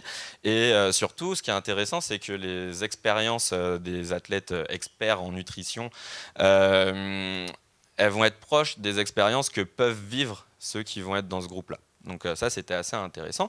Et ce qu'on peut faire aussi d'autre, c'est de faire ce qu'on appelle de l'implémentation d'intention. Donc c'est-à-dire qu'on va les forcer à rédiger une intention de changement. Genre à partir de demain, tous les jours, sur au moins un des repas, j'aurai l'assiette bien comme il faut. Et après, donc on leur fait faire ça sur 2 semaines. Et après, on regarde un petit peu s'ils ont déjà initier ce changement, s'ils l'ont initié, est-ce que maintenant ils ont vraiment l'intention de le faire ou pas. Donc ça, c'est une technique qui est assez souvent utilisée. Souvent utilisée pour l'activité physique avec des patients cardiaques. En termes de planification, en fait, ce qu'on va faire, c'est chercher à leur faire planifier les prises alimentaires. Alors pas en disant demain à midi, je prends des haricots, du riz et une escalope, mais en faisant en fait en fonction du type d'entraînement. Donc en fait, ici, c'est vraiment là où le travail collaboratif avec Eve est assez précieux, c'est que Eve connaît les recommandations en termes de nutrition en fonction des types d'entraînement, en fonction de voilà, ce qu'il faut récupérer, ce qu'il faut avoir en ressources, etc. Donc ça, moi, c'est la partie que je connais pas bien. Mais donc, ce qu'on va faire, c'est qu'on va faire des petites fiches conseils avec, par exemple, avant un entraînement musculation, tu as besoin de des apports en ça et en ça. Et à côté, une autre fiche avec les apports en ça, quels que soient les apports recommandés, eh bien, tu peux les retrouver dans tel type d'aliment, tel type d'aliment, tel type d'aliment. Et donc, l'idée de la planification, c'est de leur faire identifier déjà les apports dans lesquels, pour lesquels ils vont avoir un focus que ce soit avant, après l'entraînement ou pendant l'entraînement. Donc ils vont bien rédiger ça et bien détailler un petit peu tous les apports en fait dont ils auraient besoin aux différents moments de leur journée, sans rentrer dans le contrôle total. Donc l'idée c'est pas de leur faire planifier vraiment toute la semaine, mais que petit à petit en fait ils aient des automatismes, par exemple leur faire expliciter sur une petite grille que avant un entraînement de musculation, j'ai besoin des apports en ça, et puis je peux le retrouver dans tel aliment, et donc je vais essayer de créer une habitude qui serait de, par exemple, mettre une barre de ci ou de ça dans mon sac, au cas où j'en ai besoin.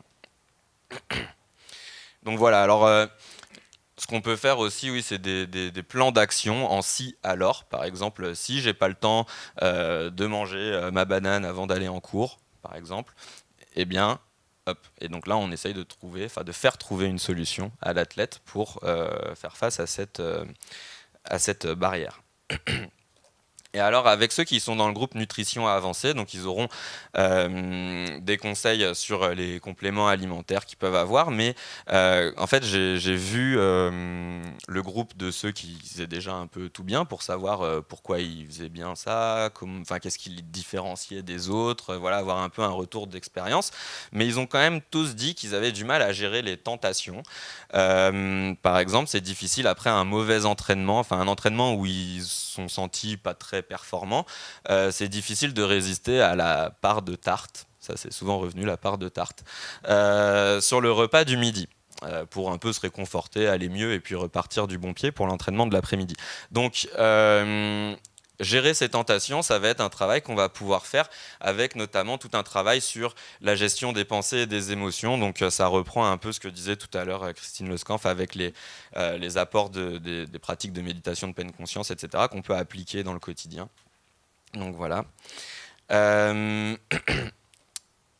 Donc le programme tel qu'on l'a pensé avec Eve, ouais, c'est la dernière slide. Tel qu'on l'a pensé avec Eve, c'était surtout de faire déjà l'intervention sur les connaissances alimentaires avec les nouveaux arrivants du pôle et faire une sorte de groupe de parole pour qu'ils expriment, donc avec aussi ces nouveaux arrivants, pour qu'ils expriment un petit peu les difficultés et les facilités qu'ils ont à suivre ces recommandations. Ensuite, avec les athlètes qui sont identifiés comme experts, donc je les ai un peu vus pour identifier quels ont été dans leur cursus les leviers ou les barrières quand il fallait suivre les recommandations. Ce qu'ils ont exprimé de manière générale, c'était la difficulté dans les déplacements internationaux, surtout en Asie, à trouver les apports dont ils avaient besoin de manière assez sûre pour leur santé. Et ensuite, avec les athlètes qui sont à haut potentiel de médaille, les entraîneurs nous ont plutôt demandé de faire un suivi plus individuel. Donc là, avec ceux qui n'auraient pas encore d'intention de changement, je vais faire plus de l'entretien motivationnel. Puis avec les autres, on va faire de la planification, mais beaucoup plus individualisée.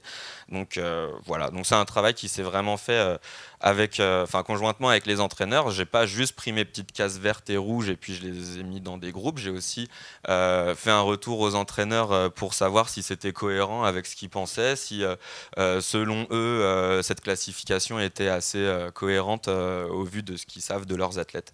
Donc voilà. Merci pour votre attention.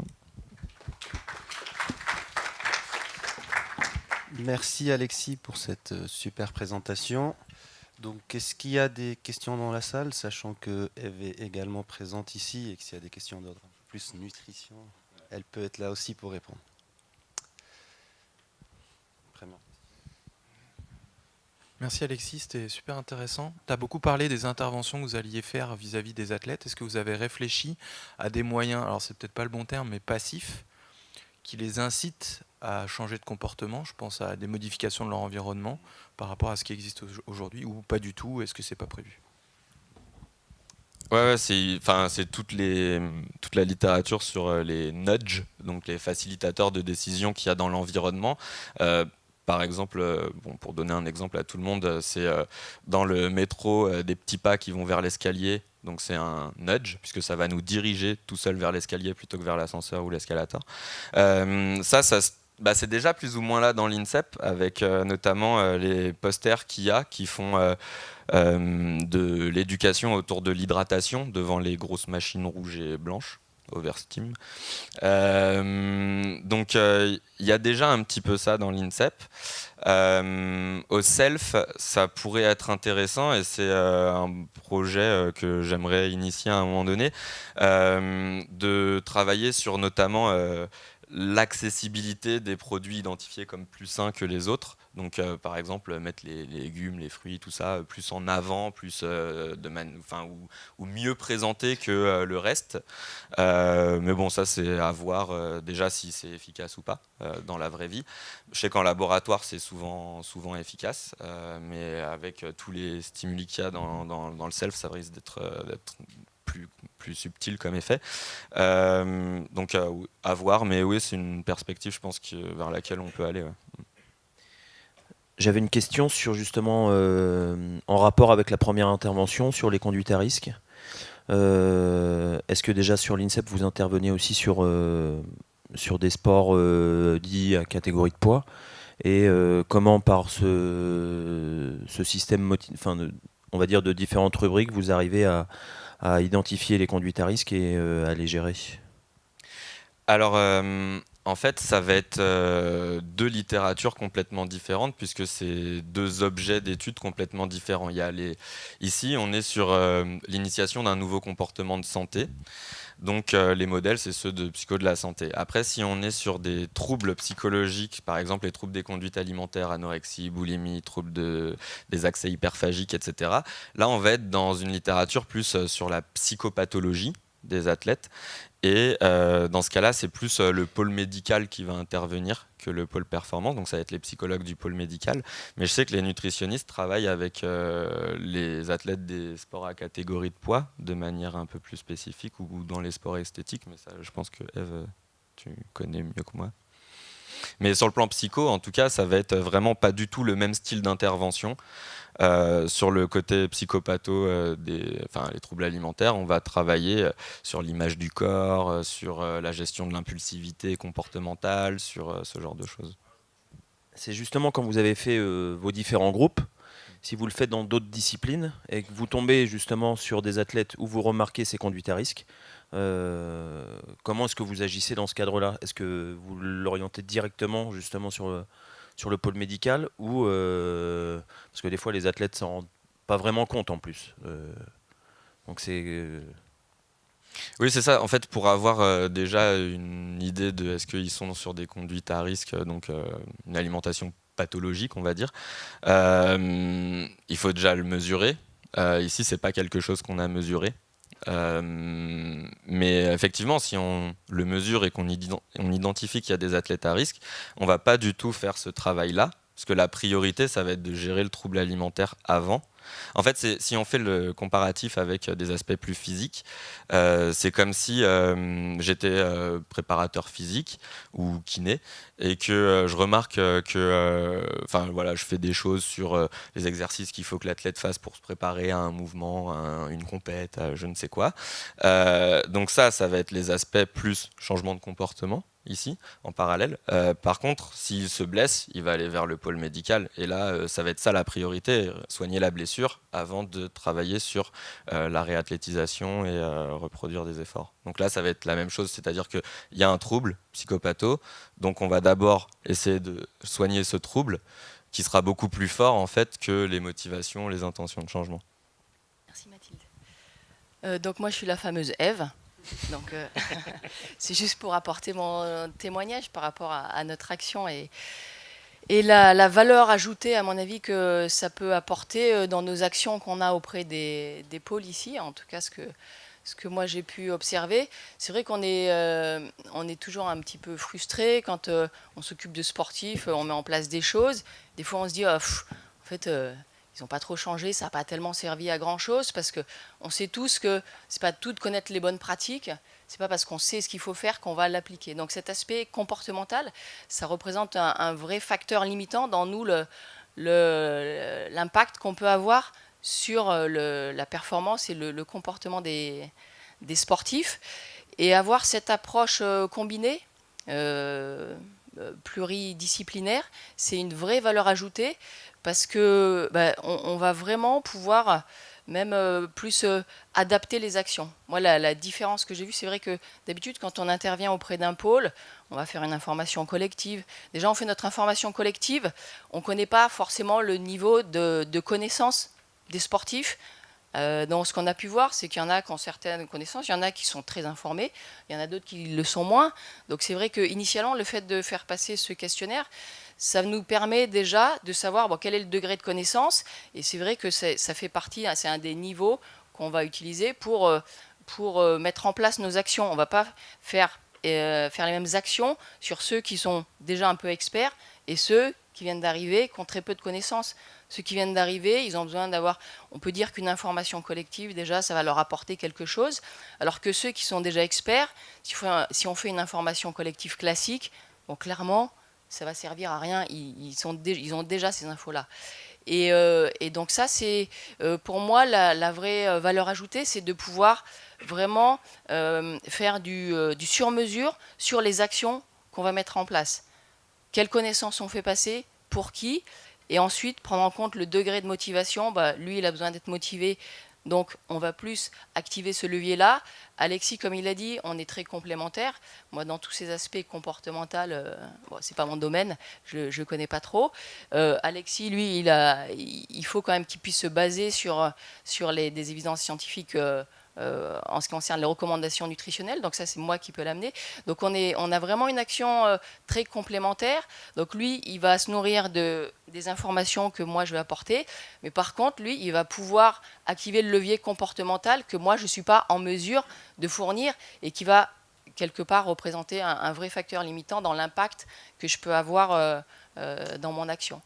Donc pour moi, la vraie valeur ajoutée, c'est de pouvoir vraiment très bien adapter et cibler les actions qu'on met en place, et ça va vraiment majorer l'impact qu'on a sur nos actions. Voilà, c'était juste mon témoignage.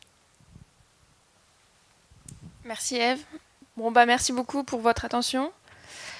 Le prochain séminaire, ça sera le 31 janvier. Ça sera prévention de la blessure, le thème. Voilà. Merci beaucoup et bon après-midi à tous.